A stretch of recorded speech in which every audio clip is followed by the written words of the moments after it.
Hello out there in YouTube land. My name is Steve, and I own Rum Crow Woodworking. And although I don't necessarily consider this project to be woodworking, it's, I don't know, more of construction, carpentry, if you really make that distinction. I don't know, whatever you want to do. Regardless, it's called a Gaga ball pit. And I got asked to make some of these by our local schools. At the time, I had no clue what a Gaga pit was. I had to look it up. But essentially, it's a giant octagon made with 2 by 12 by 8 foot boards and some 10-foot decking boards. And hopefully, I'll figure out how to put that information somewhere in the description. If I can draw them out, I'll put them for free on my Etsy page, and you can go get them there. But anyway, first step is just getting this ridiculous amount of heavy lumber. So this came from Lowe's or Home Depot, and of course it's treated lumber, so it's all wet and it's super heavy. So I just wanted to leave this in to show you exactly what a pain in the butt it was to put all these in. Anyway, I'm going to start by cutting on the 2 by 12s. And the first step here is to set the miter saw at 22.5 degrees. And this is going to be our angle for every one of the 2 by 12s. You're going to have a miter on each end, which we're going to cut. So, forgive my camera skills. This is one of the first videos I ever did with a handheld camcorder so type 22 degrees camera. And then we're gonna get that cut, but I'm gonna as close to the edge as possible. I'm not trying to take a bunch off right now. Oh, here we go.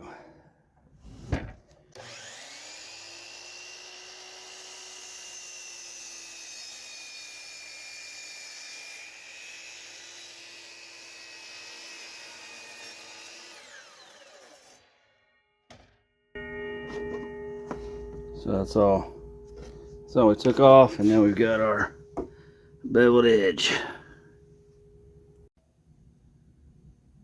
So what I found is not all these boards are 96 inches, but assembly is going to be much easier if you can get them all to 96 inches. So I've spun the board around. This is my uncut edge. So I'm going to mark it at 96 inches. There. Give myself a little bit of a reference mark. Right there. And again, I mean, if we're an eighth, 16th off, it doesn't really matter. It doesn't so much matter. All right, let me get this set up. Okay, so I've got it set up where it's got my angle. We're still at an angle, and it's going to cut right on that other side of that line. So, here we go.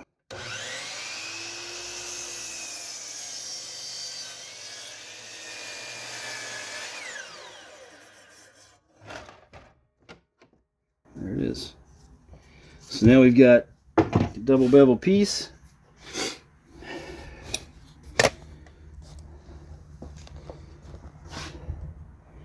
A bevel on this side, 96 inches. Got our bevel on this side. So that's our 2-inch boards. We're going to move on to our 1-inch deck boards now. So I've got my measure out. I'm going to mark it from the end at 34 inches.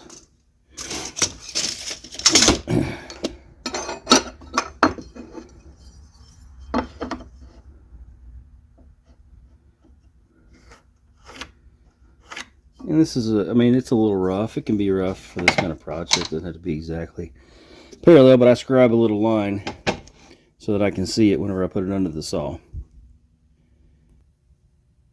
So one of the things I do when I've got it in place is I like to go ahead, and this is how I set my stop block. for my miter station.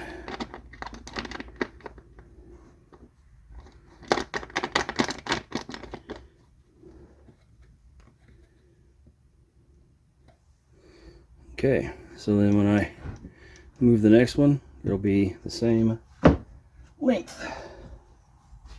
Now let's cut.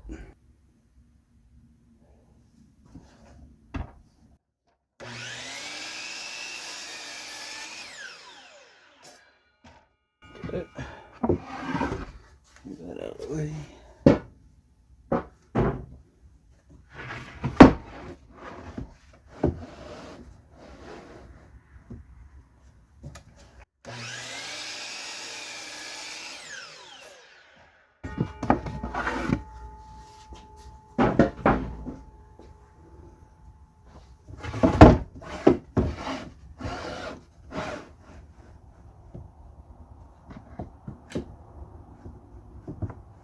That.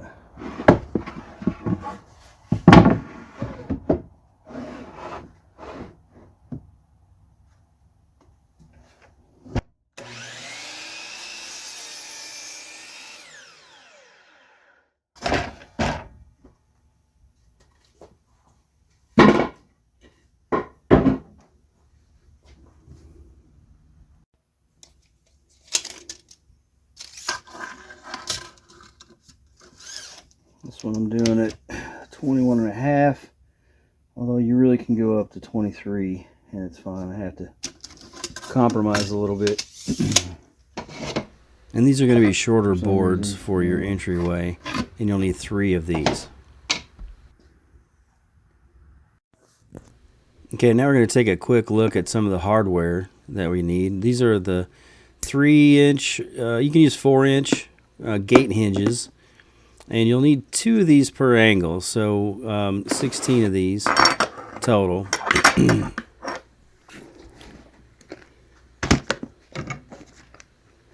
And along with those, some 2-inch decking screws.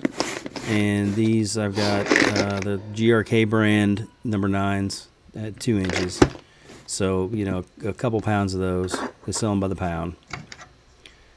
Of course, your bits, different bits that you'll need. You'll need a Phillips head for your hinges, the screws that come with it, and then your star head for that. And then, of course, your drill and your driver, and a few other things that you may need, but that's about it. So now we've got everything cut and we're heading out to the job site, and this school wanted me to lay 3/4 inch rubber horse stall mats down as a base. Normally you could just flatten the ground out and have nothing on there. Do not recommend doing these on concrete because the kids will bust their knuckles as they're playing this. So keep that in mind. But you know, once you arrive on site, then it's about the assembly time, really. And the first thing I like to do is take them out and lay the first row all the way around. So the first level, you'll have 3 levels total of your octagon goes on there. So lay it out where it's going to be, and this is going to save you a lot of trouble later. If you try to build each section of the wall and then move that around, they're so heavy that it's ridiculous. You're not going to be able to do it. I mean, you can do it if you want to strong arm it, but I'm getting old and fat and I don't want to do that. So I'm trying to work a little smarter here. So we get your first level down, and then this is where you break out some hinges. And it works better if you've got somebody to help you. Put a hinge in, just kind of center it up with your miter angles together, and get that put in pretty much all the way around then. And you'll see in a second where I go around and have to, you kind of readjust everything. This first level is going to set the tone. So you really want to make sure that you get the whole first level, the first layer, first row, whatever you want to call it, where it needs to be before you start adding to it. So here I am going around and just kind of doing some adjustments. You'll do this several times as you go around and do your first row. But again, it's very important to get that right. I'm lucky enough that it's standing up for me, so I don't have to keep having it fall down, and I get a better idea of where I need to lay these out. So I've got them all up, and we've got hinges on everything except the very last joint. And again, I'm going around and making one more round to adjust everything. And you'll notice my ground is not flat. I didn't agree to do any kind of groundwork, and they were okay with that. It's mostly flat area. So then we go and you put the final hinge on. And you'll notice too that I can't get these to where there's not any kind of gaps there. And it's perfectly fine if there's a little bit of a gap. It's not going to matter that much, really, because it'll go together, and those hinges are going to hold stuff together. So some of them you'll see that there's gaps. Some of them you'll see that they go together really well, and it's not that big of an issue.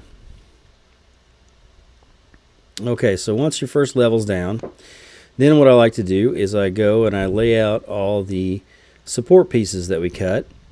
And here I'm laying out the, I believe it's 34 inches, the longer ones. But then know where your door, your entryway is going to be, because you're going to have some that are shorter, right? Your 3 shorter ones, they go where your entry is. Then, once I've laid them out, I go through and I go ahead and put screws in and get them set up. This is going to help out with when you go to build this thing here in just a minute.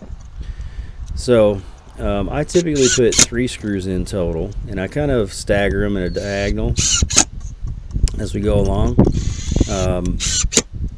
You could put more in if you want. I don't see it as necessary.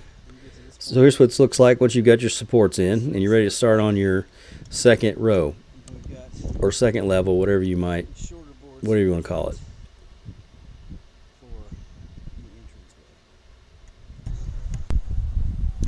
Oh, and just a tip. I go ahead and start screws in there so that it's a lot easier, especially if you're doing this by yourself. If once you put this board down, you get it in there, and you can just reach over and put the screw in to get it tacked in. Oh, you got to make sure you get your miters right. So this is where you can go in, you line it up with the board below it. I focus more on that it lines up with the board below it than I do making sure that 22.5 degree angle is super tight.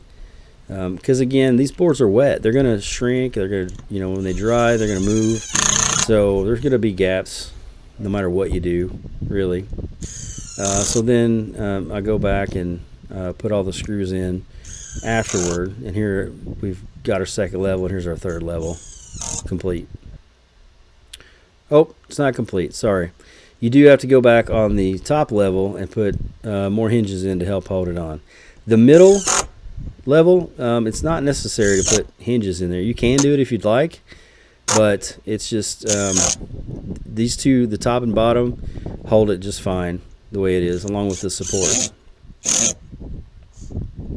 And it is pretty sturdy. Kids jump over the top of it and everything else. So here's what it looks like when it's finished. You've got the one with only the 2 boards high for your in and out, and then the rest of it is 3 high.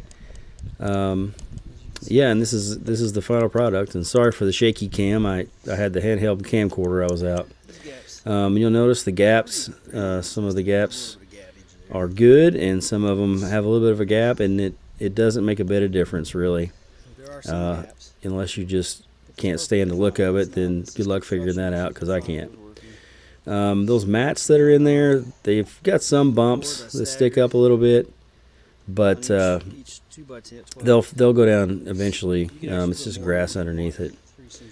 So yeah, so this is what a completed Gaga pit looks like. The schools have loved these things. I've built 2 for the middle school, and 2 other elementary schools have some that we made.